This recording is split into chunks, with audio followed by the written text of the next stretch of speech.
तो भैया हो, ये भाई का प्यार है, ये मेरे भाई का दुलार है, ये मेरे भाई का श्रद्धा है।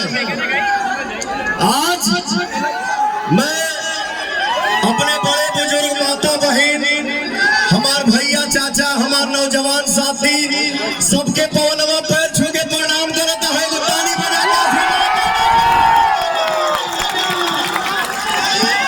मैं सिर्फ इतना बोलना चाहता हूँ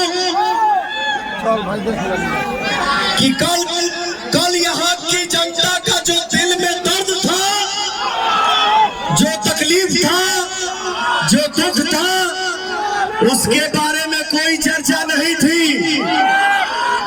पवनवा अपने एक्स पे ट्वीट क्या पोस्ट क्या कर दिया कि मैं काराकाट से चुनाव लड़ूंगा, और हमारे समाज का, हमारे परिवार का जब बारिश आशीर्वाद का सर पे बरसने लगा तो आज हिंदुस्तान भर से हेलीकॉप्टर काराकाट में लैंड होने लगी।